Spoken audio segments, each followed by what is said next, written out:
सुजन गौ गंगा गीता गायत्री गुरु गोविंद के उपासकों, राम राष्ट्र राधकों, भक्ति शक्ति स्वरूपा मात्र शक्तियों एवं सभी भाइयों को, तारों की तरह टिमटिमाते हुए बालक बालिकाओं को, दूर संचार के माध्यम से अपने घरों में बैठ करके सुन रहे सभी श्रोताओं के हृदय में विराजमान भगवान की झांकी को इस व्यास गद्दी से मैं कोटि कोटि प्रणाम करता हूं। आइए भगवत कथा का बड़ा ही प्यारा प्रसंग हम लोग श्रवण कर रहे थे। चातुर्मास काल की इस अवधि को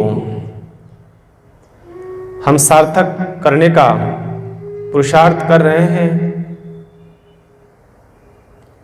भगवान राम के चरित्र से पूर्व शिव चरित्र सुनना होता है, जो हम लोग श्रवण कर रहे हैं। कल हमने सुना सबने, भगवान शिव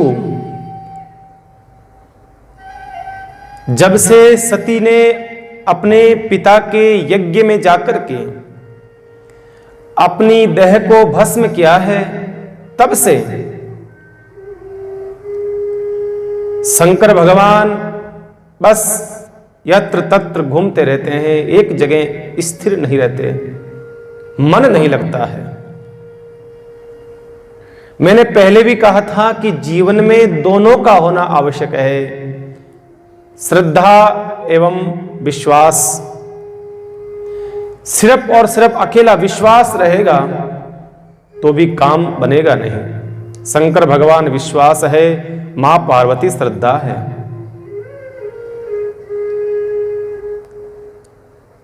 शंकर भगवान भ्रमण करते हैं, इधर उधर एक स्थान पर नहीं बैठते हैं। सती के विरह में ऐसी स्थिति हो गई है शंकर भगवान की, हरिद्वार पहुंचे। हरिद्वार के हिमालय की तलहटी में जाकर के भजन करने लगे भगवान का। भगवान राम प्रकट होते हैं, कहा आज मैं आपको वरदान देने के लिए नहीं, वरदान लेने के लिए आया हूं। कहा कि प्रभु आप क्या वरदान लेंगे मेरे से, ये तो आपका बड़प्पन है, आदेश करिए आप तो मुझे। कहा कि शिव जी, मैं पार्वती जी से आपके विवाह की बात करके आ गया हूं, आपके विवाह की चर्चा करके आ गया हूं।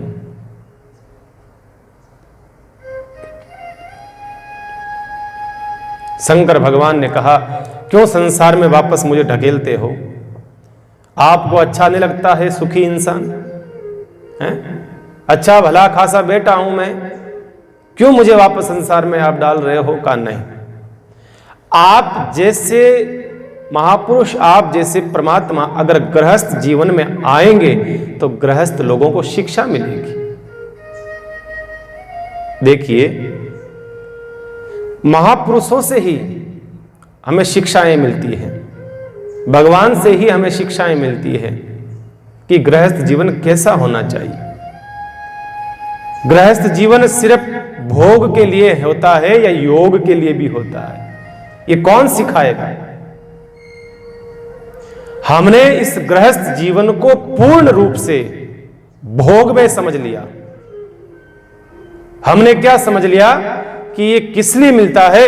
जितना हो सकता है भोग भोगो, जितना हो सकता है संसार की पदार्थों में, संसार की वासनाओं में, संसार के रिश्ते नातों में जितना हो सकता है अलूजो। ये हमारा मानना है, लेकिन भगवान राम कहते हैं आप जैसा दांपत्य जीवन, देखिए कितना मधुर है दांपत्य जीवन भगवान का, आप जानते हैं कितना मधुर है। भगवान कहां विराजते हैं? भगवान रहते हैं कैलाश के उच्चतम शिखर पर। वहां कोई इतनी कोई व्यवस्था थोड़ी है, कोई राजमहल थोड़ी है वहां। आगे सुनेंगे आप दक्ष से सुना था, दक्ष से ने जब श्राप दिया था, भगवान को गालियां निकाली थी शिव जी को, तब दक्ष क्या बोला था? दक्ष ने बोला कि मैं नंग, तू नंग धड़ंग मेरा जवाई, मेरी इतनी सुंदर सी मैंने बेटी का विवाह तेरे साथ में कराया, तुम्हारे पास में क्या है? कुछ नहीं है। जंगल में पड़ा रहता है, कैलाश पर्वत पर बर्फ में पड़ा रहता है, कुछ नहीं है तेरे पास। भगवान वहां विराजते हैं जहां कुछ नहीं है, और फिर भी उनका दाम्पत्य जीवन कितना मधुर है। ये हमें सीखना चाहिए, गृहस्थ जीवन को यहां से सीखना चाहिए कि पति और पत्नी सिर्फ और सिर्फ साधनों से सुखी नहीं हो। सारे सकल साधन मिल जाए तो जरूरी है कि आपके जीवन में सुख और शांति आ जाएगी। जाकर के देख लो, बंबई, कलकत्ता, बड़े बड़े शहरों में अमीर अमीर घराने, अमीर अमीर राज परिवार, ऐसे ऐसे परिवारों को जाकर के देख लो जहां किसी चीज की कमी नहीं है। आप उनसे जाकर के अकेले में पूछो, भैया तुम मन से शांत हो? तुम्हारे पास तो बहुत पैसा है, क्या तुम शांत हो? वो कहेंगे भैया बहुत टेंशन रहती है, गोलियां खानी पड़ती है, नींद नहीं आती है, कभी ये टेंशन कभी वो टेंशन। क्योंकि आदमी अपने स्टेटस को इतना ऊंचा कर लेता है, फिर उसको मेंटेनेंस करने की बड़ी टेंशन रहती है।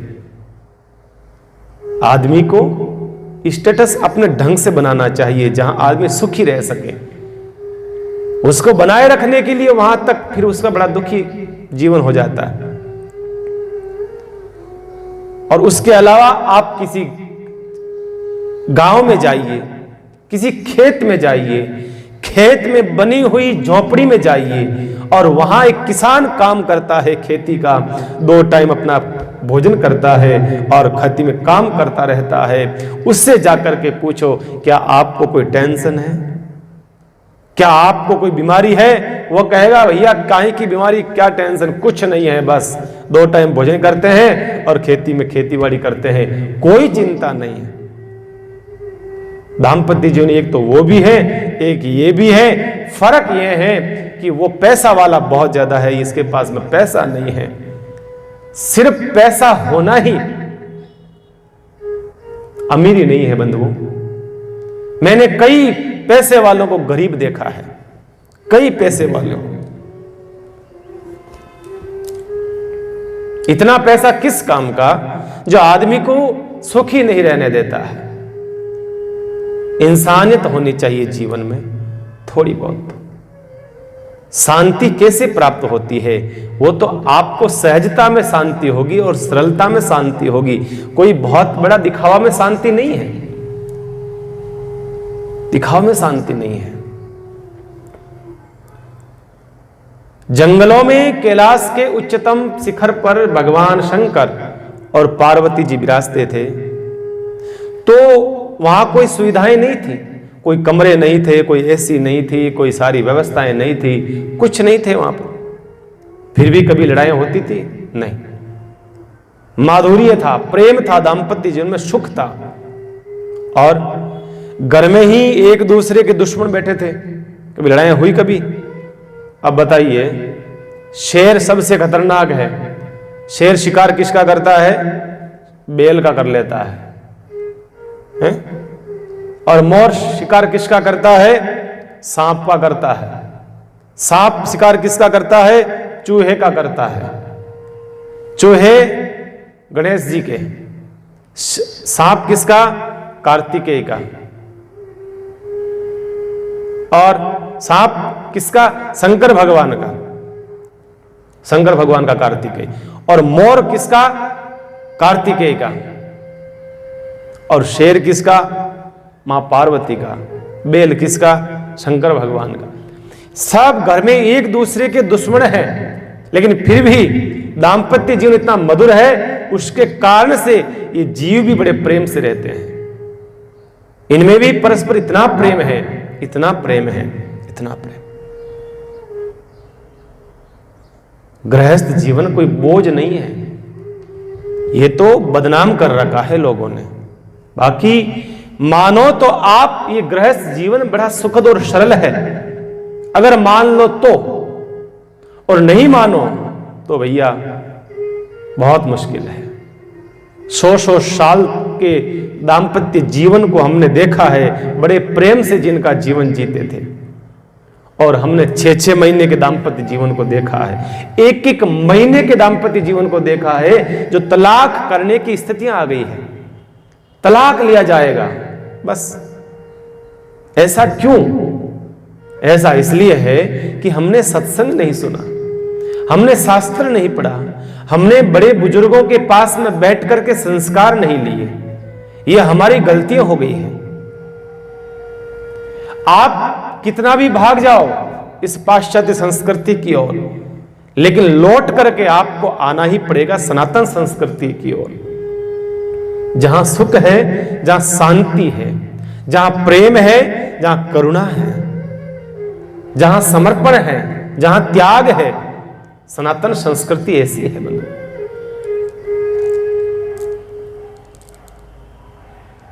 शंकर भगवान ने राम से कहा, क्यों मुझे फंसाना चाहते हो? कहा नहीं, आप जैसा दाम्पत्य जीवन से लोगों को शिक्षाएं मिलेगी, शिक्षाएं मिलेगी। आप जानते हो आज भी बहनें शादी से पूर्व व्रत उपवास करती है। बताइए व्रत उपवास में क्या करती है? वो पति कैसा चाहती है? शंकर जैसा सब चाहती है। गौरी और शंकर की उमा और गौरी की शंकर की उपासना इसलिए की जाती है कि दाम्पत्य जीवन सुमधुर बने। सही है ना? ये सब जानते हैं कि इसलिए पूजा की जाती है। और जैसे शादी हो जाती है, हमें ये चाहिए, हमें वो चाहिए, हमें वो चाहिए। अरे भाई, तुमने पूजा तो इसलिए करी थी कि शंकर भगवान जैसा पति मिले। अब सारी सुविधाएं शंकर भगवान के पास कहां थी? ये तो हम गलत कर रहे हैं भाई।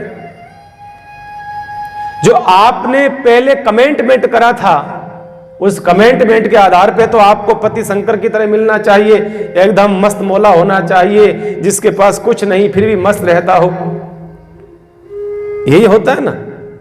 और आते से कि मुझे तो बंगला चाहिए, मुझे कार चाहिए, मोटर चाहिए, मुझे पति पत्नी से अलग रहना चाहते हैं, परिवार से अलग रहना है, मुझे ये चाहिए वो चाहिए। ये बात थोड़ी होती है। आपने उपासना शंकर भगवान की करी है तो फिर पति वैसा ही मिलेगा। लेकिन हम भूल जाते हैं उस उपासना को। शंकर भगवान ने कहा ठीक है प्रभु, आप करवाना चाहते हो तो ठीक है, करेंगे। शंकर भगवान के वहां से चले गए। राम जी सप्त ऋषियों को बुलाया, सप्त ऋषियों को कहा कि जाओ, भगवान राम तो दयालु है, भगवान राम तो करुणा निधान है, वो किसी में कमी देखते नहीं है। लेकिन तुम जाकर के सती की परीक्षा तो ले, उमा की परीक्षा तो ले कि भाई वो मेरे से विवाह करना चाहती है कि नहीं चाहती है। सिर्फ मैं ही करना चाहता हूं कि वो भी करना चाहती है? ऐसा नहीं कि मैं चला जाऊं करने के लिए और उसकी इच्छा नहीं। जाओ। सप्त ऋषि उमा की परीक्षा लेने के लिए पहुंचे हैं। क्या देखा? एकदम कृष का शरीर हो गया है, सफेद वस्त्र धारण कर रखे हैं, धौल वस्त्र में।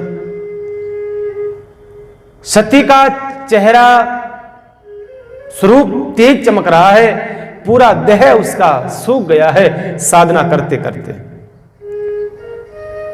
बैठी है पद्मासन लगा करके, भगवान का जाप कर रही है, भजन कर रही है। उसी समय सप्त ऋषि आते हैं, आकर के उमा से कहते हैं हे पार्वती आंखें खोलो। आंखें खोली, देखा सामने सप्त ऋषि है, प्रणाम करा। सप्त ऋषियों ने कहा आशीर्वाद देते हैं बेटा, और तुम ये छोटी सी एक बालिका, ये तुम क्या कर रही हो यहाँ? जंगल में क्या कर रही हो? यहाँ कैसे आई? कहा महाराज अभी आपको मैं कुछ कहूंगी तो आपको हंसी आएगी, आपको हंसी आएगी। कहा कि बताओ तो सही।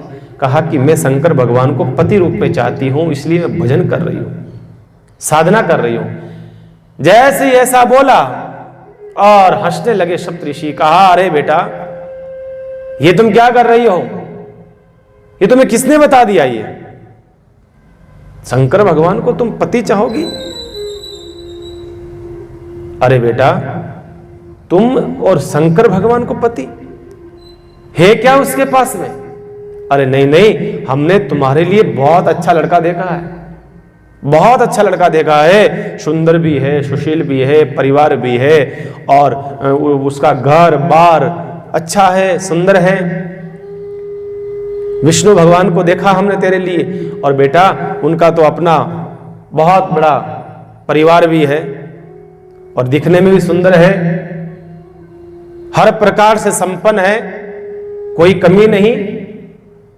तो हम तो तुम्हारे लिए विष्णु का साथ में विवाह करने का सोच के आए हैं, और तुम उसके शिव के साथ में विवाह करना चाहती हो। उसके पास में है क्या? देखिए, परीक्षा लेने के लिए आए हैं ना, तो परीक्षा तो ढंग से ली जाएगी, ठोक बुझा करके। कहीं पार्वती कमजोर तो नहीं है, परीक्षा दे रही है। कहा कि शंकर के पास में क्या है? वो तो पहाड़ों में रहता है, नंग धड़ंग रहता है, खाने का पता नहीं, पीने का पता नहीं, परिवार का कुल का है उसका पता नहीं, कपड़े का पता नहीं, जीवन कुछ क्या जीवन है उसका। और एक पहले विवाह कर चुका है सती, वो बेचारी जल करके राख हो गई, उसको सुख नहीं दे सका, तो तेरे को क्या सुख देगा भाई पार्वती? ऐसे पार्वती को जो बातें पार्वती को बुरी लगे, ऐसी बातें कहने लगे। अंत में पार्वती ने कहा कि नहीं नहीं महात्माओं, संतों, मुझे मेरे गुरु ने जो आदेश दिया है ना, मैं उस आदेश की पालना करूंगी। मैं तो बस क्या कहा, चाहे कुछ भी हो जाए, मेरे गुरुदेव का आदेश है, गुरु नारद की आज्ञा है, चाहे एक नहीं कोटि करोड़ करोड़ जन्म लेऊं मैं, फिर भी मैं पति रूप में तो शंकर भगवान को ही चाहूंगी। जन्म कोटि लगी रगर हमारी, बरहु शंभु नत रहूं कंवारी।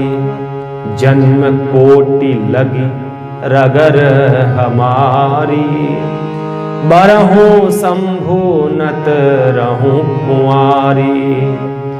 तज्युन नारद कर उपदेशु, आप कही सत बार महेशु।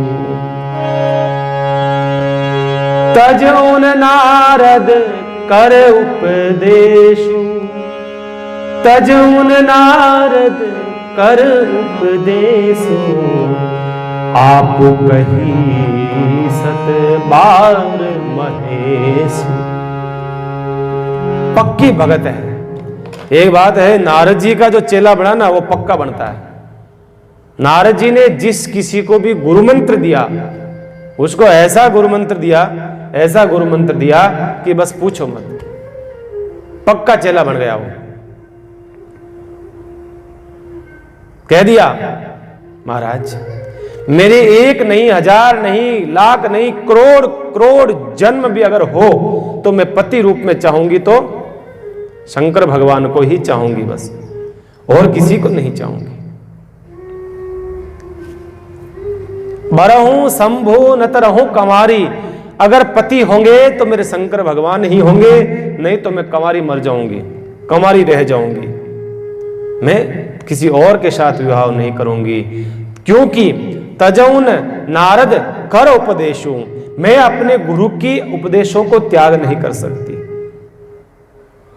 अपने गुरु के उपदेशों को त्याग नहीं कर सकती। पहली चौपाई, आदि चौपाई में ये, और आदि चौपाई में क्या कह दिया, आप कहीं 100 बार महेशु। अगर मुझे 100 बार भी शंकर भगवान खुद आकर के कह दे कि नहीं मैं विवाह नहीं करना चाहता, फिर भी मैं तपस्या करती रहूंगी। फिर भी देखो, वहां गुरु का पद बढ़ा दे दिया है। गुरु जो होता है ना, जीव को सही राह ही बताएगा, वो कभी गलत राह नहीं बताएगा। ये तो जीवन में परीक्षाएं आती है हमारे, इसलिए थोड़ा सा होता है। स्पष्ट कह दिया। 100 बार भी अगर मना कर देंगे शंकर भगवान, तो भी मैं उनकी बात को नहीं मानूंगी, मैं तो अपने गुरु की बात को मानूंगी।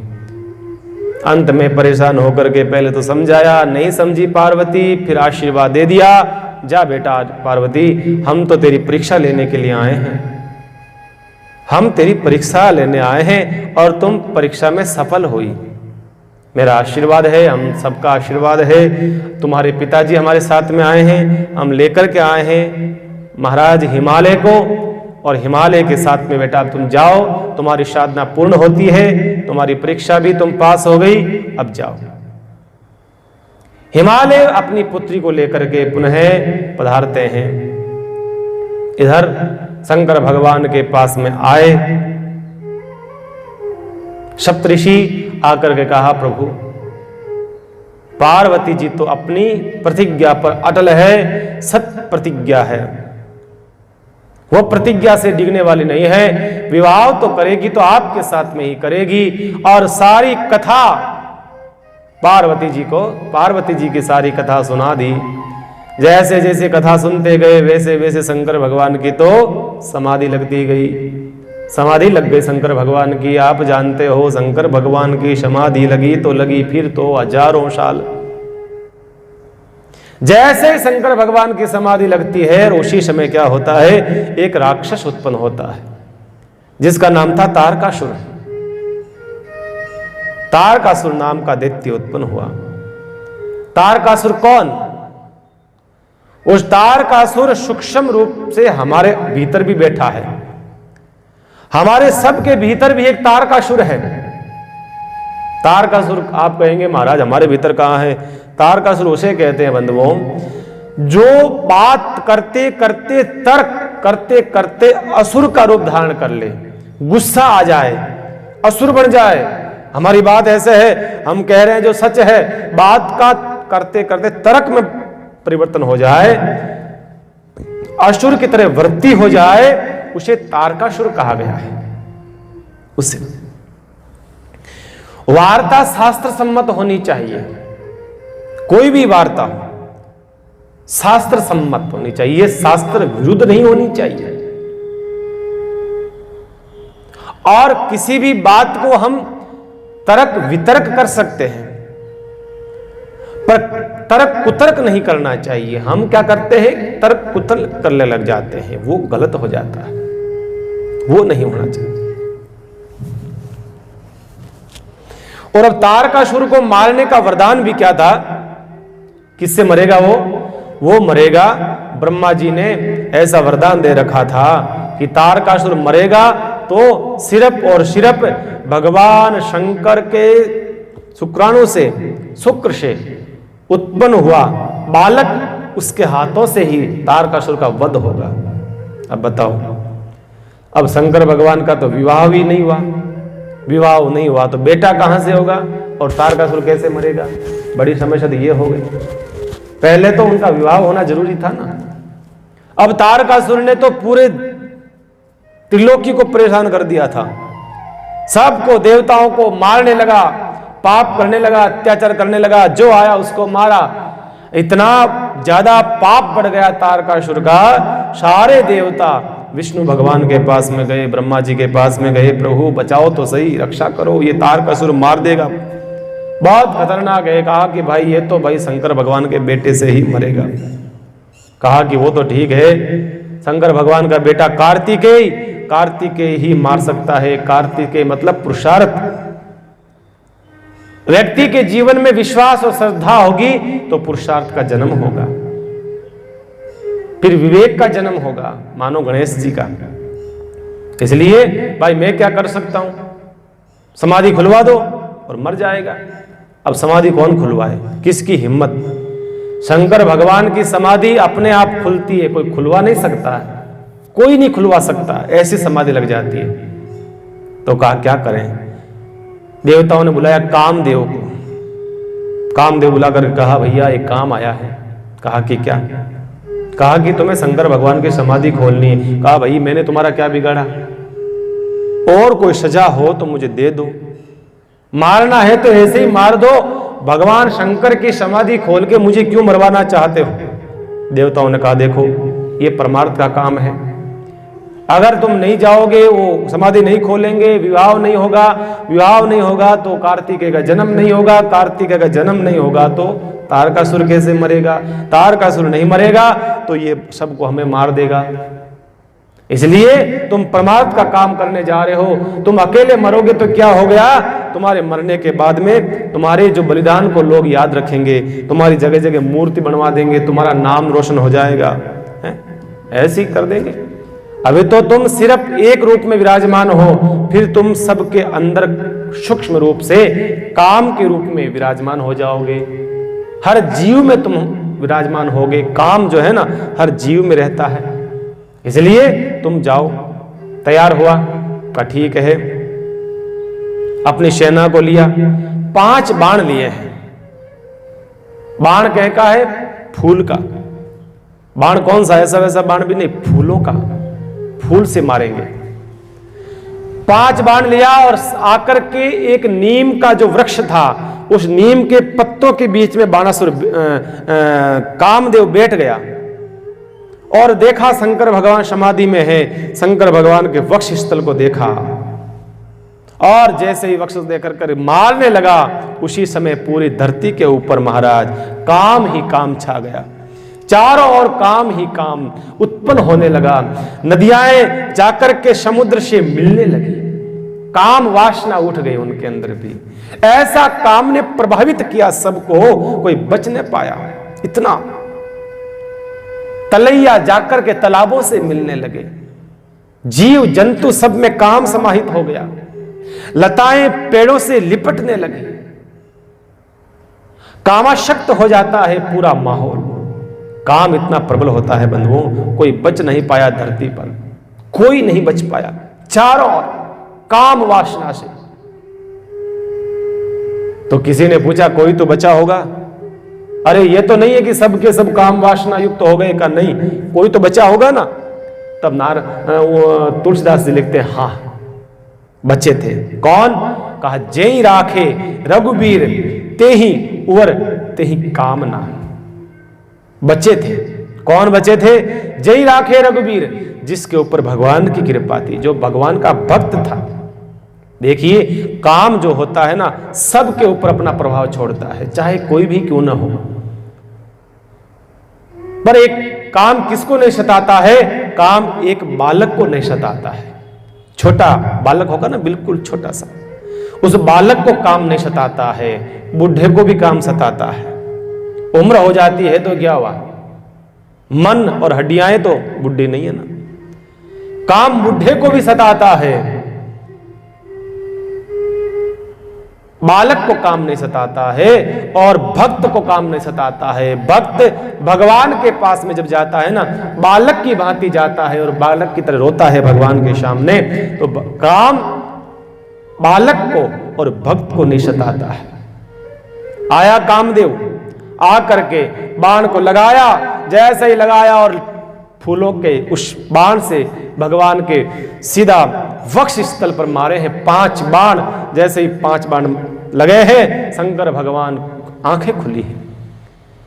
जैसे शंकर भगवान की आंखें खुलती है और चारों तरफ देखते हैं, कोई नजर नहीं आया, सब भाग गए। देवता लोग तो सबसे पहले भागे, पता था कि अब मृत्यु निश्चित है। सारे भाग गए और भगवान ने देखा कोई दिखाई नहीं दिया चारों ओर। भगवान ने सोचा कि ऐसे तो नहीं हो सकता है कि मेरी समाधि तोड़ने वाला मेरे सामने नहीं है, होगा मेरे ही सामने। और दोनों आंखों से देखा, कामदेव नहीं दिखता दोनों आंखों से, ध्यान रखना बंधु। काम कभी दोनों आंखों से कभी नहीं दिखता है।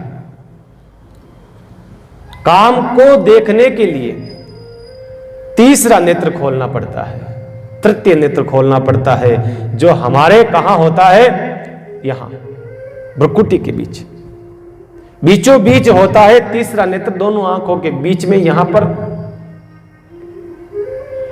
बाहर काम बाहर की आंखों से कभी नहीं दिखेगा, भीतर की आंखों से ही दिखेगा। और तीसरा नेत्र कैसे खुलता है? ये योग के द्वारा।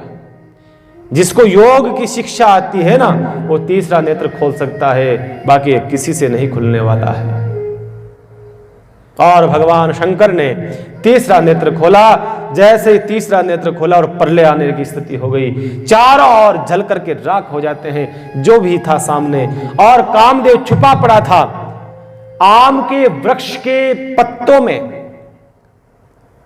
आम को कहते हैं रसाला, रस होता है आम के अंदर कितना रस होता है। काम और आम बोलने में ज्यादा फर्क नहीं दिखता है, काम और आम दोनों एक ही होते हैं बोलने में। इसी प्रकार से जिस प्रकार से काम में रस होता है, इसी प्रकार से आम में भी रस होता है। तो आम को रसाला कहा गया है। उस रसाला के बीच में, पत्तों के बीच में छुपा हुआ था। भगवान ने तीसरा नेत्र खोला और जल करके राख हुआ और मर गया। पत्नी रति आई रोते हुए, चरणों में गिर पड़ी शंकर भगवान के सामने। इतने क्रोधित भगवान तुरंत स्त्री को रोता हुआ देखा, शांत हो गए। ये है भगवान, देखिए आवश्यकता पड़ी काम को जलाने की तो जला दिया और वापस शांत हो जाते हैं, वापस शांत हो जाते हैं। देखिए काम को मारा नहीं जाता, शांत कर दिया। शंकर भगवान ने जैसे रति आई, शंकर भगवान के चरणों में गिरी, भगवान को दया आई। भगवान का तुम चिंता न करो। कहा मेरे पति को मार दिया आपने, मुझे मेरा पति चाहिए। कहा बिल्कुल तुम्हारा पति मिलेगा, लेकिन अभी नहीं, द्वापर युग में मिलेगा। भगवान श्री कृष्ण का बेटा आएगा प्रद्युम्न, वो प्रद्युम्न ही तुम्हारा पति होगा। जाओ तुम द्वापर युग में अपने पति को पुनः प्राप्त कर लेना। लेकिन अभी आवश्यक था मारने को, वो मारा गया। जैसे ही नेत्र खोलते हैं, देवता ब्रह्मा विष्णु सारे आकर के भगवान की स्तुति करते हैं, शंकर भगवान की, प्रभु प्रभु। आंखें खोल दी, पहले कोई नहीं आया, सब स्वार्थी है। बार बार मानस में भगवान सब देवताओं को तुलसीदास जी स्वार्थी बताते हैं, बार बार के बड़े स्वार्थी हैं, बड़े स्वार्थी हैं, अपने स्वार्थ से आते हैं बस। देवता आए, देवता ने आकर कहा भगवान, अरे भगवान भगवान भगवान, एक तारकासुर नाम का दैत्य हो गया है, आप भगवान विवाह कीजिए, आपके उत्पन्न होगा वो बालक कार्तिकेय, वो मारेगा, इसलिए प्रभु शांति होगी। भगवान ने कहा कि भाई ठीक है, भगवान का भी आदेश है। भगवान राम ने पहले ही कह दिया आकर के, इसलिए ठीक है, बात को स्वीकार कर ली, जैसे तैसे मना लिया शंकर भगवान को ब्रह्मा जी ने, विष्णु जी ने। और ब्रह्मा जी ने कहा तैयारी करो, तैयारी करो। बृहस्पति ने कहा कि मुहूर्त निकालते हैं। अरे कहा छोड़ो मुहूर्त, तुम मुहूर्त पता नहीं कब का निकालोगे, इनकी समाधि वापस लग गई तो बैठे रहना, फिर मुहूर्त ही मुहूर्त है, कोई मुहूर्त काम नहीं आएगा।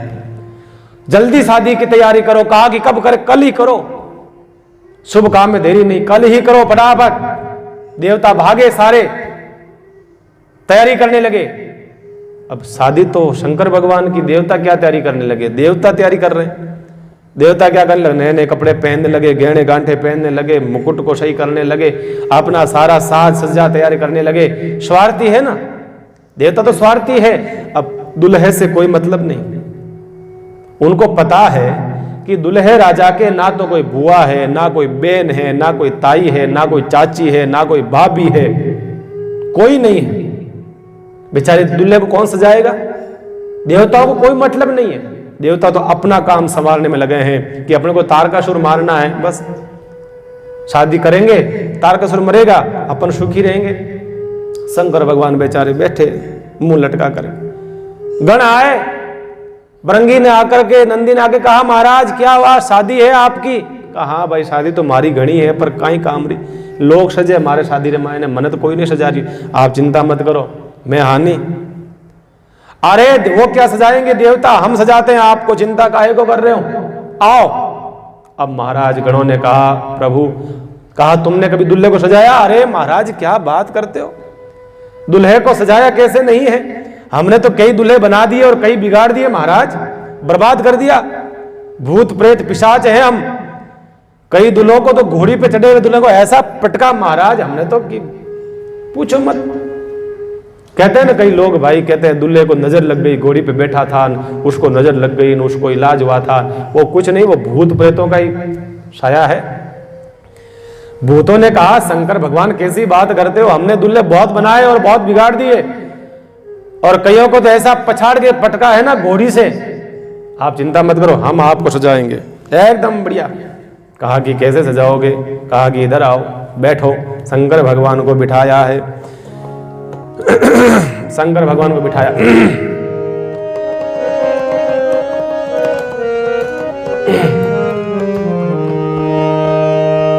भगवान सज रहे हैं निराले दुल्हे के रूप में। निराले दुल्हे में मतवाले दुल्हे में, निराले दुल्हे में मतवाले दुल्हे में सज रहे हो, सज रहे, सज रहे भोले बाबा निराले दुल्हे में, सज रहे भोले बाबा निराले दुल्हे, निराले दुल्हे में मतवाले दुल्हे में, निराले दुल्हे में मतवाले दुल्हे में सज रहे भोले हो, सज रहे, आ सज रहे हो, सज रहे भोले बाबा निराले दुल्हे में, सज रहे भोले बाबा निराले दुल्हे में। अरे देखो भोले बाबा की अजब है बात, अरे देखो भोले बाबा की अजब है बात, चले हैं संग लेकर भूतों की बारात, चले हैं संग लेकर भूतों की बारात, सज रहे, अरे सज रहे भोले बाबा निराले दुल्हे, सज रहे भोले बाबा निराले दुल्हे में। भूतों की लेकर टोली चले है ससुराल, भूतों की लेकर टोली चले है ससुराल, शिव भोले जी दिगंबर हो बेल पे सवार, शिव भोले जी दिगंबर हो बेल पे सवार, सज रहे हो, सज रहे, सज रहे भोले बाबा निराले दुल्हे, सज रहे भोले बाबा निराले दुल्हे। सारे गणों ने कहा प्रभु चिंता क्यों करते हो, हम बहुत अच्छा सजाते हैं, आप तो बैठो, ये क्या सजाएंगे संसार के लोग, हम सजाते हैं, आओ। बैठ गए भगवान शंकर, स्थान बनाया, उसको बिठाया और जटाओं को, भगवान की जटाएं तो बिखरी हुई पड़ी थी, जटाओं को समेटा, बढ़िया एकदम शानदार तरीके से उन जटाओं को गोल करा, लटें थी सारी, उन लटों को बढ़िया धोया, एकदम बढ़िया वॉश करके उनको बढ़िया थोड़ी सी गोल करके एकदम बड़ले का दूध लगा करके एकदम ऐसे चमका दी, बढ़िया शानदार शाइनिंग आने लगी। और सारी जटाओं को ऐसे गोल गोल करके उनको सारी जटाओं को ऐसा बना दिया, सुंदर सा मुकुट बना दिया, सुंदर सा। और जटाएं वापस खुल रही थी, बांध वापस खुल रही थी, तो भगवान ने कहा अरे फाची खुले, चिंता मत करो, अब बार बढ़िया तैयार करा। एक लंबा शरप लेकर के आए और शरप को चारों ओर बांध दिया जटाओं के, अब बढ़िया गांठ लगा दी शरप से, चुपचाप बैठ रहना, पहली बार काम पड़ रहा है, परेशान मत होना, बांध दी गांठ शरप से। और भगवान ने कहा भाई गले में कुछ गुत्त तो पहनाओ, बढ़िया हार लाओ, बढ़िया चमचमाता हुआ हार। काबी लाते हैं, एक बढ़िया भयंकर भुजंग नाग लेकर के आ गए, मोटा भारी नाग, और चमक रहा थी, उसके ऊपर की जो कांचली होती है ना, उसके ऊपर की वो चमक रही थी, चमक रही थी। और गले के अंदर ये लो भगवान आपके सुंदर सा हार पहना दिया। और किसी ने कहा अरे हमारे भगवान, दुनिया वाले लगाते हैं पाउडर वगैरह चमाने के लिए दुल्हे को, हमारे कुछ लाओ। एक भूत गया शमशान में, गरम कोई जलाया गया था, उसको जलाया, चिता के वहां से बबूती गरम लेकर के एकदम भगवान शंकर के पाउडर लगाया, बढ़िया चमकाया, मुंह को, हाथों को, बढ़िया पैरों पर। भगवान एकदम ऐसे सज गए, सुंदर से चमक रहा है चेहरा, सुंदर से तैयार हो गए। और किसी ने कहा अरे भाई कुछ कान में भी तो कुछ पहनाओ, बाड़ी आड़ी है, कुछ कोई झुमके हैं, कुछ अच्छे सुंदर लगे हमारे दूल्हे राजा। तो एक गया और जाकर के एक भगवान शंकर के सरोवर था नीचे, उसमें जाकर के बिच्छू लेकर के आ गया, पकड़ करके बिच्छू 2 बार भर के ले गया, ये लो बढ़िया एकदम बिच्छू का जे होता है, पीला पीला होता है बिच्छू, और उस चमक रहे थे, पीला सोने की तरह लग रहे थे। दो मोटे मोटे बिच्छू देख करके एकदम लंबे लंबे, और गले में कान में लटका दिए, और ये लो बिच्छू बढ़िया सुंदर सी। एक भागा भागा गया और कहा कि अब भगवान के लिए बढ़िया कपड़े भी तो होने चाहिए, शेरवानी वगैरह, शेरवानी लाओ। तो एक भूत गया और मृग चर्म लेकर के आया, ये लो हमारे गुरुदेव को ये पहनाओ, हमारे मालिक है, सुंदर लगेंगे। और मृग चर्म पहना दी गई महाराज, सुंदर सा। और भगवान फिर कहते हैं कि अरे भाई हाथ में भी तो कुछ ब्रासलेट वगैरह कुछ होना चाहिए ना, कुछ है? हमारे गुरुजी हैं, ये हमारे मालिक हैं, ऐसे थोड़ी है भाई। तो कहा कि ब्रासलेट कहां से लाए? और वो सपलोटे थे, सपलोटे सांप थे, छोटे छोटे एकदम ऐसे गोल्डन कलर के सांप थे। छोटे छोटे सांपों को हाथों में ऐसे बांध दिया और भुजाओं के बांध दिया, कहना हिलना मत, जब तक हमारे भगवान का विवाह नहीं हो जाए। यहां से हिल गए तो फिर देख लेना। सांपों ने कहा नहीं नहीं, मरनो थोड़ी है। सांप भी आज शंकर भगवान के विवाह का आनंद लेने के लिए चिपक गए। कहा प्रभु हमें मत छोड़ना आप, और कुछ नहीं। कहा चिंता मत करो, कहा ऐसे माहौल में तुम्हें थोड़ी छोड़ूंगा मैं, सबसे खुशी का दिन है, तुम चिपक जाओ मेरे, चलेंगे हम। इतने सुंदर लगे हैं भगवान। चंद्रमा को लगा दिया यहां पर, चंद्रमा का तेज, शीतलता, क्या चमक है, क्या चेहरे का दिदीप्यमान है।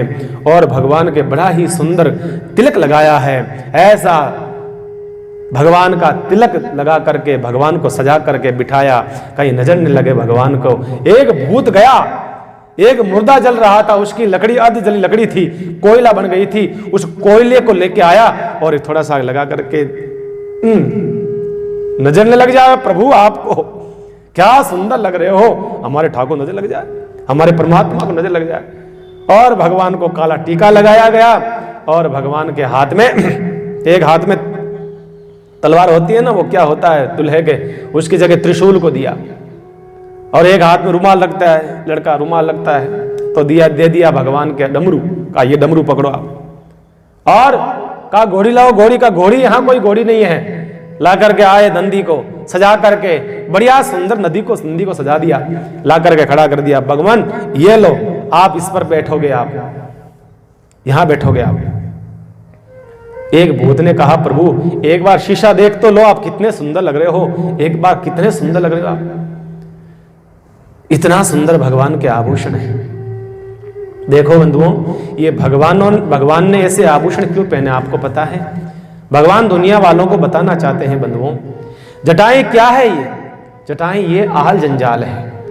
संसार के जो बातें हैं हमारे मन में, आल जंजाल की, गृहस्थ जीवन की, ये सब जटाएं हैं। इनको बांध के रखो, इनको खोलो मत। जाकर के हर जगह जाकर के बस परिवार में, समाज में किसी बहनों के पास बैठ जाती है औरतें, भाई रे ओ घणो काम है, आ लड़ाई होगी, हमारी सासुइयां केवे, हमारी बींदनी लड़े, हमारे वो पूरा पापा काम, बात को नहीं माने, लड़ाया वहन यूं यूं। देखो ये जंजाल है, इन जंजाल को बांधो, कहने की आवश्यकता नहीं है। शंकर भगवान कहते हैं इन जटाओं को मानो, जंजाल संसार की जो बातें हैं इसको बांध के रखो, यत्र तत्र कहने की आवश्यकता नहीं है। माथे पर चंद्र का तेज है, तेज प्रतीक है, मतलब तेज भी है, शीतलता भी चाहिए। देखिए जलाने के लिए नहीं, तेज होना चाहिए पर ठंडा होना चाहिए, शीतलता होनी चाहिए, जलाने के लिए नहीं। नाग लपेटे हैं भगवान ने अपने शरीर पर, बताना चाहते हैं कि संसारी व्यक्ति चेन लटकाता है, आप देखते होंगे ना, चेन लटकाता है ऐसे बाहर, थोड़ी सी आजकल दिखाते ज्यादा है। आजकल तो जो जेब होती है ना दूल्हे की जेब, उस जेब के बाहर भी थोड़ी सी ऐसे सोने की चेन लटका कर रखते हैं, गले में रखते हैं।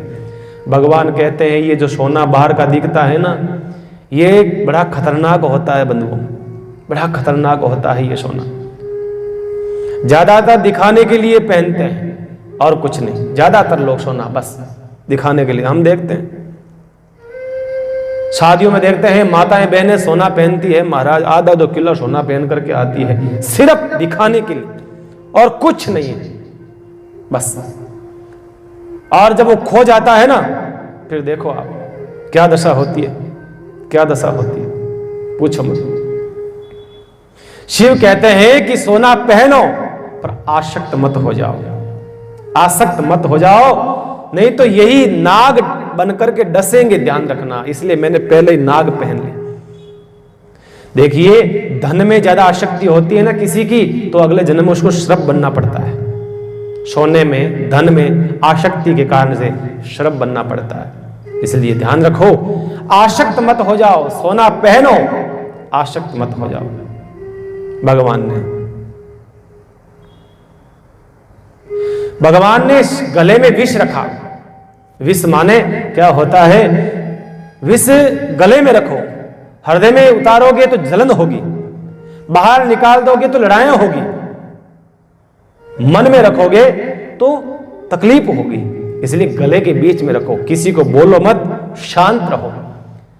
सत्य आपको पता है, पर आप बोलोगे उस सत्य से लड़ाई होगी। सत्यम प्रियम, सत्य होना चाहिए, प्रिय होना चाहिए। ध्यान रखें, आपको सत्य पता होते हुए भी आपको लगे कि ये कड़वा है तो मत बोलो। शंकर भगवान कहते हैं बीच में रखो। संत भस्मी लगाते हैं, भगवान ने भस्मी लगाई, संसार वालों को बताया कि भस्मी क्यों लगाई जाती है शरीर के ऊपर। देखिए, हल्दी क्यों लगाई जाती है? हल्दी इसलिए लगाई जाती है कि कामोत्तेजना बढ़ती है हल्दी लगाने से। अब ये गृहस्थ में प्रवेश कर रहा है, दुल्हन आएगी, संसारिक बनेगा, कामोत्तेजना बढ़ानी है, इसलिए हल्दी लगाई जाती है। और भस्मी लगाने से काम वासना शांत होती है। काम वासना खत्म नहीं होती है, पर शांत होती है। इसलिए संत महात्मा भस्मी लगाते हैं। शंकर भगवान भी भस्मी लगा करके गए हैं। दुल्हा संसार का चक्कू लगा के जाता है, छोटा सा चक्कू लगता है ना, भगवान ने त्रिशूल रखा। क्यों? भगवान कहना चाहते हैं 3 प्रकार के शूल हैं, काम, क्रोध और लोभ। इन तीनों को बस में रखो, इनको सबको तीनों को पकड़े रखो, ये कहीं ऊपर उठ ना जाए, तुम्हें जला के भस्म न कर दे। ये 3 शूल होते हैं त्रिशूल के ऊपर, 3। वो क्या है? काम, क्रोध और लोभ। इन तीनों को पकड़ के रखो। और सवारी क्या है? नंदी। नंदी क्या है? धर्म का प्रतीक। बेल धर्म का प्रतीक है। इसलिए जब भी दुल्हा जाए विवाह करने, धर्म की प्रतिज्ञा, धर्म का आचरण करते हुए जाए। जीवन में धर्म खत्म नहीं होना चाहिए। धर्म, कोई भी कार्य करो आप, शादी करो, विवाह करो, संसार का हर एक कार्य करो, उसके साथ धर्म का होना अति आवश्यक है। इस प्रकार से सजा दिया गया। सज धज करके तैयार होते हैं, चलने लगी सवारी। उसी समय आए, कौन आए? देवता लोग, विष्णु भगवान। देवताओं ने कहा, विष्णु भगवान से कहा, प्रभु ये भूत प्रेत, ये पिशाच, ये हमारे साथ में चलेंगे तो प्रभु हमारी बारात का क्या मतलब रहेगा? अरे प्रभु, हम बाराती बन करके आए, इतने सुंदर सुंदर, हमें वहां कोई देखेगा नहीं, पहले ही भाग जाएंगे गांव वाले, नगर वाले। प्रभु, इसलिए आप एक काम समझाओ शंकर भगवान को जाकर के कि आप हमसे अलग रहो। भगवान विष्णु ने कहा, पागल हो गए हो? अरे इनका ही तो शादी विवाह है और इनको कहेंगे तुम अलग रहो तो फिर ये तो उजड़ जाएंगे। वापस अभी सारा जो सेटअप लगाया है पूरा खोल देंगे। जैसे तैसे इनको मनाया है भाई, इनको कैसे मना कर सकते हैं? कहीं बाबा रूठ गया तो? कहा कुछ तो करो प्रभु, नहीं तो ये हमारे साथ में जो ये आई है, देवताओं के साथ में उनकी पत्नियां हैं, ये सब ये प्रभु वापस चली जाएगी भूतों से डर करके। विष्णु भगवान का ठीक है, समझाता हूं। गए विष्णु भगवान, शंकर भगवान से कहा, प्रभु एक बात कहें? कहा कि बारात बहुत लंबी चौड़ी हो गई है, बाराती बहुत हो गए हैं प्रभु, तो थोड़ी सी व्यवस्था डगमगा रही है।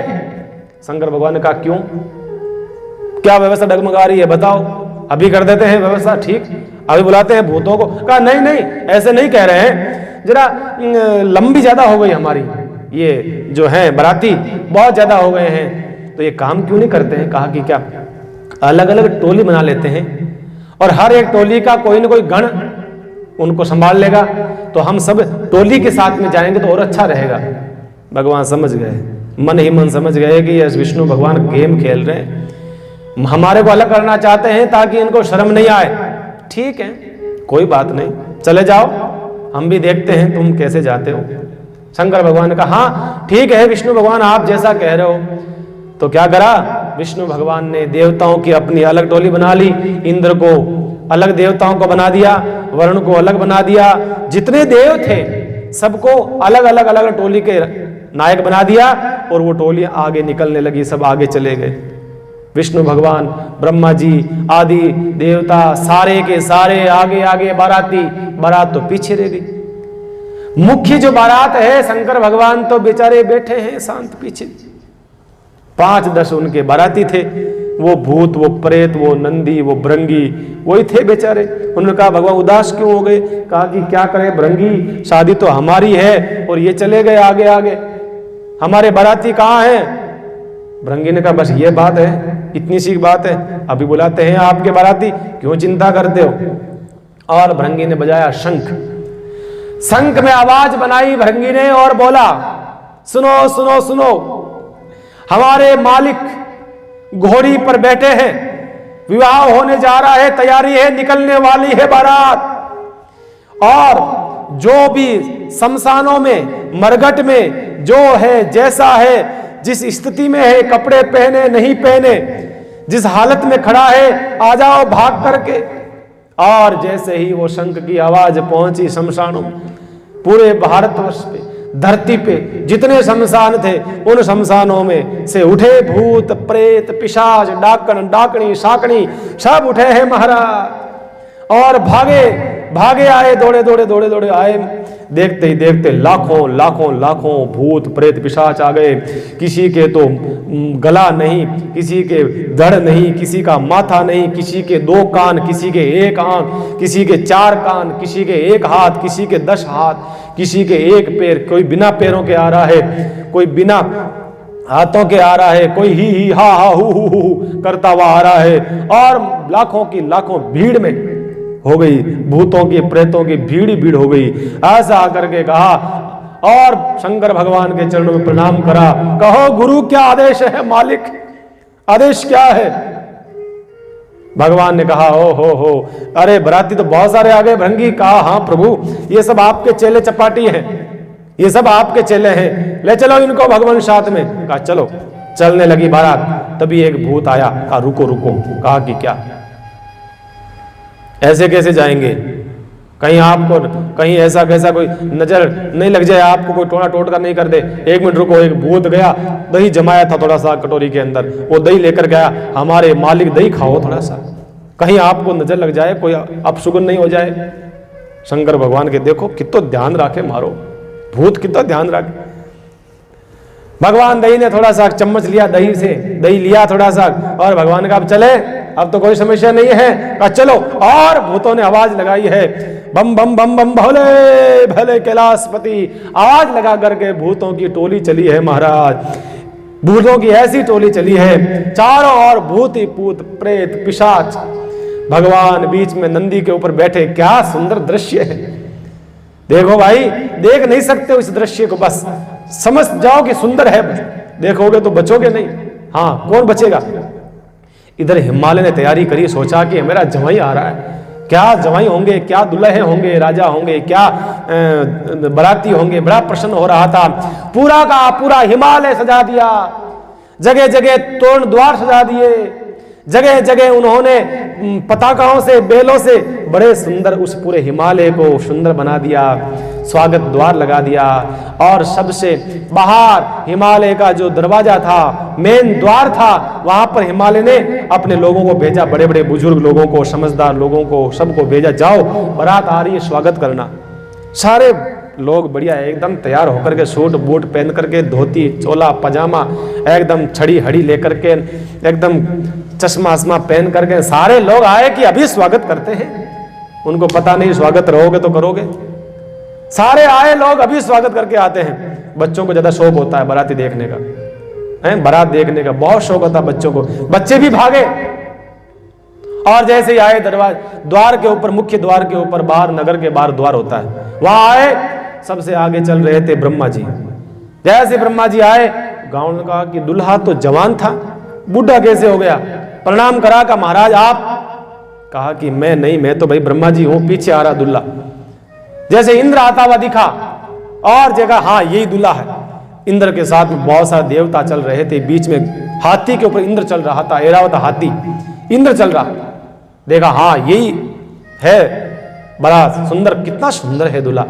आए ओहो बड़ा दूल्हे राजा आए। अरे रुको तो सही, दूल्हे राजा पीछे आ रहे हैं, पीछे रुको। पीछे आ रहे थे भगवान विष्णु की सवारी आ रही थी। भगवान विष्णु बड़े सुंदर लग रहे थे, रथ में विराजमान। जैसे ही देखा सारे भाग भाग करके आए। अरे कहा बस यही दूल्हा है, इतना सुंदर दूल्हा।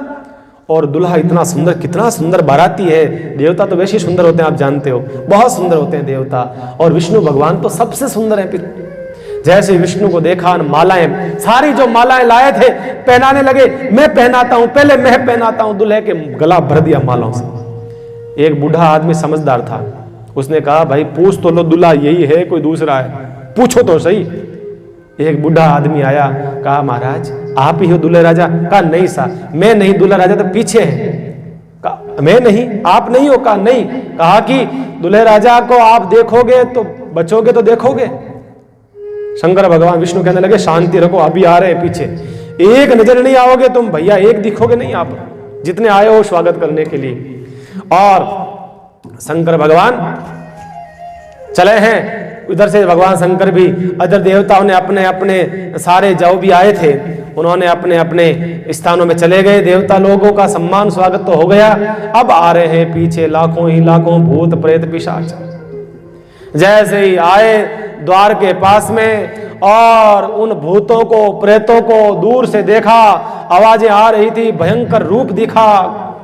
कोई नाच रहा है, कोई गा रहा है, कोई खून पी रहा है, किसी ने खोपड़ियों की माला पहन रखी है, कोई क्या कर रहा है, कोई गधे के ऊपर बैठा है, कोई कुत्ते के ऊपर बैठा हुआ आ रहा है। ऐसे बारातियों को देखा, दूल्हे को देखा, गांव वालों को तो महाराज होश उड़ गए। लोग तो भागे, कोई इधर भागे, कोई उधर भागे। लाए थे माला पहनाने के लिए, वो सारी मालाएं वहीं गिर जाती है, सामान गिर गया, जूते खुल गए, जो जो सामान लाए थे सब वहीं गिर करके अपने अपने प्राणों को बचा करके भागने लगे। सारे लोग भाग गए, गांव पूरा का पूरा खाली हो गया। बच्चे भाग भाग करके मां से कहते मां बाबू आयो, मामा बाबू आयो, भूत आयो, भूत आयो। सारे गांव के अंदर लॉकडाउन लग गया, जनता कर्फ्यू लग गया, एक बच्चा नहीं दिखता है, पूरा गांव सुनसान हो गया। भगवान शंकर भृंगी से कहने लगे, भृंगी, कहा कि हाँ गुरुदेव आदेश करो। कहा कि ये स्वागत ऐसे करते हैं क्या इस गांव में? कहा महाराज अपना जेड़े लक्कड़ है एड़े स्वागत हुई, अपना पग पड़े और बटे बच जावे संभव नहीं महाराज। अपना पग पड़े जो पचे मामलो साफ सफाई करा। और कहा भाई माला तो पहना ही को नहीं। आपा ने कहा कोई बात नहीं, आपा खुद ही माला पहनना, भूत प्रेत ला गया सब, आपा माला खुद ही पहन ली। भगवान को माला पहना दी। अब जूते पहनने लगे। भूतों के जूते तो उल्टे होते हैं, पैर उल्टे होते हैं तो जूते आते नहीं। जैसे तैसे उन्होंने सब कुछ पहना करा, आगे चले और घर का दरवाजे सब बंद, सब दरवाजे बंद। माओ को बच्चे कहने लगे माँ माँ भूत आए, भूत आया, प्रेत आया। बराती नहीं, पिशाच का चुप रहे। और राजा हिमालय सुन लेगा तो जेल में डाल देगा, जेल में। कहा माँ कोई जिंदा रहेगा तो जेल में डालेगा, वो किसको डालेगा? राजा, कोई जिंदा नहीं बचेगा। स्त्रियों ने ऊपर से देखा, झरोके से तो क्या देखती, वो तो छाने चुप के देख रही थी। और देख देख कर तो बेहोश हो रही थी कि राम राम राम, किसके भाग फूटे, किस स्त्री के भाग फूटे कि ऐसा दूल्हा मिलेगा। चारों ओर बस सन्नाटा छाया हुआ था, सब के सब भाग गए। ऐसी स्थिति हो गई। हिमालय को पता चला बारात आने वाली है, मैना को पता चला बारात आने वाली है।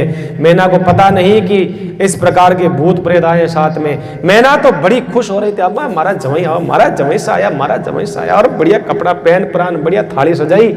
अब आर स्वागत करूं, आरती उतारूं हमारी जमाई सा की। आ ठाक होने की आरती को दूजे उतारी था की। और महाराज मैना भाई जी साथे आपरी सखिया ने ले ढोल ढमारा, सब ढोल ढमाका लिया, बैंड बाजा वाला लिया और छम छम छम छम करती हुई मैना भाई जी आया।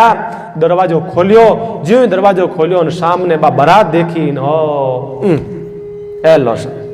धड़ाम नीचे बेहोश हुआ। और वापस मैना बाई जी ने वापस लोग ले गया, सखियां लेगी, महल में लेगी। शंकर भगवान क्यों भाई भृंगी स्वागत यहाँ नहीं हुए कि हाँ महाराज अपनो स्वागत एड़ो जो है, अपनो स्वागत एड़ो हुई, चिंता मत करो महाराज, आप कोई चिंता की बात नहीं। देखो आप फिर भी भगवान गुस्सा नहीं करें। आप देखना एक बात है, इतना कुछ हो रहा है दुल्हे के सामने, इतना कुछ हो रहा है, पर भगवान शांत है, मुस्कुराते हैं भगवान।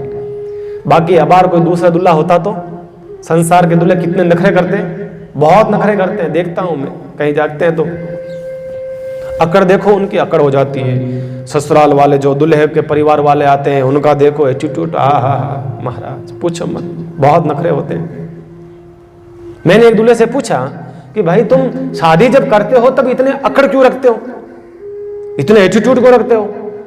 तो आदमी ने कहा महाराज वो एक दिन ही तो हुए माँ को एटीट्यूड करने अकड़ दिखाने को, बाद में फिर तो माँ की अकड़ फिर तो बस निकाल दे घरवालियां, वो एक दिन तो माँ को कम से कम रहने दो। तो भगवान शंकर तो इतने सहज इतने सरल है कि कोई अकड़ नहीं, बिल्कुल सहजता सरलता। अपमान भी हो गया तो सहन कर लेते। भूतों का कौन सा अपमान है, भूतों का क्या अपमान है, वो तो अपने ठाकुर को खुश करते हैं, शंकर भगवान को। बस ये नहीं रूठना चाहिए, खुशी मनाते हैं, उसके आगे आगे नाचते हैं, बराती वही है वो नाचते हैं बस। और मैना जैसे आई होश आया, मैना ने अपने पति को बुला करके बहुत शब्द कहे, आपको हमारी पत्नी बेटी के लिए ऐसा वर ढूंढने की कहां आवश्यकता पड़ी। अरे बुढ़ापे में जाकर के एक बेटी हुई थी मेरी और उसका भी ऐसा दुल्हा आपने ढूंढा, ये आपने क्या कर दिया, ऐसा दुल्हा क्यों लेकर के आए, मैं ऐसा दुल्हे के साथ में विवाह नहीं करूंगी अपनी बेटी का। बुलाया अपनी पार्वती को और गले से लगा लिया, अपनी गोद में बिठा लिया, हाथ फेर रही है बेटी के ऊपर, अपने पति से कह रही है भलाई मैं मेरी बेटी का विवाह जिंदगी भर नहीं करूंगी, और इससे अच्छा है मैं अपनी बेटी को लेकर के समुद्र में कूद जाऊंगी, कुएं में कूद जाऊंगी, मर जाऊंगी, अपनी बेटी का विवाह वैसे दुल्हे के साथ में नहीं करूंगी। सत्यानाश हो नारद का। नारद ऐसा आया, नारद मारी बेटी नहीं आकर दिया। अब नारद को गालियां निकलने लगी, महाराज क्या गालें निकालती नारद जी को, बहुत सारी बातें कही, बहुत सारी बातें कही। नारद जी को मालूम चला कि मामला बिगड़ने वाला है। नारद जी नारायण नारायण नारायण। नारद जी एक ऐसे तत्व है कि काम बिगाड़ने में भी फर्स्ट है, सुधारने में भी फर्स्ट है। बिगाड़ने में सबसे आगे, सुधारने में भी बहुत से आगे। यही तो संत होते हैं। देखिए सब कुछ वापस ठीक भी कर देते हैं, स्थिति को संभाल लेते हैं। नारद जी आए, नारद जी जैसे ही आए और मैना तो बरस गई नारद जी के ऊपर। नारद जी तो चुप, नारद जी क्यों गिराड़ रहे आगे बार बढ़िया की मत बोलो। आदमी बोल तो थक जावे तो पच बोल लो, शांत हो जावे तो। नारद जी क्यों कि मैना आप किस पार्वती की बात कर रही हो, आपके गोद में जो बैठी है उसकी बात कर रहे हो। नारद जी बोलने लगे हैं। अब कहा मैना ये आप बहुत बड़ी भूल कर रहे हो, जिसको आप बेटी समझ रहे हो ना, जिस पार्वती को, ये आपकी बेटी नहीं है, ये जगत जननी है, ये पूरे विश्व की मां है। आप भूल कर रही हो और आप कह रहे हो इस जन्म में इसका विवाह इससे नहीं करूंगी। अरे मैना, भोली मैना मैया, इसका एक नहीं अनेकों जन्मों से शंकर भगवान के साथ विवाह होता आया है और इनका विवाह इनके साथ ही होगा और सबसे विश्व में सबसे सुखद दाम्पत्य जीवन बनेगा। उपदेश दिया, कई प्रकार से ज्ञान दिया जाता है, उपदेश देते हैं। उपदेश देकर के मां मैना को तैयार करा। पुनः मां मैना आई, भगवान शंकर की आरती उतारते हैं। शंकर भगवान आरती करके स्वागत आदि होता है। उसके बाद में हिमालय ने कहा सबसे पहले तो ये भूतों को, प्रेतों को, पिशाचों को निपटाओ, नहीं तो ये और किसी को खा जाएंगे और किसी को, इसलिए पहले भोजन कराओ इनको। तो भाई बाकी काम बाद में करा, सबसे पहले भोजन लगाया गया, सबसे पहले भोजन होता है, सबको भोजन कराया गया। अब मंडप सजाया गया है, आहा बड़ा सुंदर देदीप्यमान मणियों से, हीरों से चमक रहा, चमचम करता हुआ बड़ा सुंदर मंडप लगा है, मणियां चमक रही है उसके अंदर, बड़ी सुंदर सुंदर झालें लगी हुई है। ऐसा मंडप सजाया, उसके अंदर वेदिका बनाई बड़ी प्यारी और विराजमान है भगवान का विवाह कराने के लिए बृहस्पति जी। बृहस्पति जी को देवताओं ने कह दिया, बृहस्पति जी जल्दी कर दो, फटाफट कर दो विवाह। कहा कि क्यों? कहा कि ये भूत प्रेत पिशाच कभी भी कुछ भी कर सकते हैं, मंत्र जल्दी जल्दी पढ़ना, धीरे धीरे मत पढ़ना। बृहस्पति को कहा जितना जल्दी हो सकता है इस विवाह को निपटाओ। बस देवता स्वार्थी, बड़े स्वार्थी है, उनको अपने काम से मतलब है बस। और बृहस्पति ने कहा ठीक है, दुल्हे को बिठाया गया, शंकर भगवान बैठे हैं सामने और बुलाया गया। कहा कि दुल्हन को बुलाया जाए और सखियों के साथ में बड़ी सुंदर हमारी माँ जगत जननी माँ उमा, माँ पार्वती बड़ी सुंदर लग रही है और उस सुंदरता का क्या बखान करें। सखियों के साथ में सबके बीच में धीरे धीरे धीरे धीरे पधारती है मैया उमा। बिठाया गया वेदिका के पास में, उमा को बिठाया गया, दोनों को पास पास बिठाते हैं, मंत्र उच्चारण करने लगे। धीरे धीरे मंत्र बोल रहे थे, देवताओं ने जोर से थोड़ा तेज बोलो, फटाफट बोलो, जल्दी जल्दी करो फटाफट। बृहस्पति ने फटाफट करा और देव पार्वती पधारी। मंडप के अंदर पानी ग्रहण संस्कार होता है शंकर भगवान के साथ में, और फिर पार्वती की चुनरी और शंकर भगवान का बागंबर को है उसका गठजोड़ होता है और फेरे लिए जाते हैं, बावरी पड़ती है। इस प्रकार से भगवान ने माँ पार्वती को स्वीकार करा है और बन गए उमापति शंकर भगवान। बोलिए उमापति शंकर भगवान की जय। इस प्रकार से भगवान शंकर और उमा माँ पार्वती का विवाह होता है। विवाह होने के तत्पश्चात में अपना विदाई का समय आता है। भरपूर दहेज दिया, मना करा शंकर भगवान ने, हमें दहेज नहीं चाहिए, हम दहेज रखेंगे कहाँ, हमें दहेज की आवश्यकता नहीं है। फिर भी ससुर होने के नाते कहा मैं, आप नहीं ले रहे हो, आप नहीं मांग रहे हो, मैं मेरे तरफ से दे रहा हूं, मेरी भेंट है, तुच्छ भेंट है, स्वीकार करें आप। इस प्रकार से विवाह संपन्न होता है। क्योंकि बंधुओं ये कथाएं हम ज्यादा विस्तार करेंगे तो राम कथा विस्तार नहीं कर पाएंगे, इसलिए मैं चाह रहा था शंकर भगवान का विवाह विस्तार से करें। फिर मैंने ये भी सोचा कि विस्तार करेंगे तो फिर आगे का प्रसंग सूक्ष्म हो जाएगा।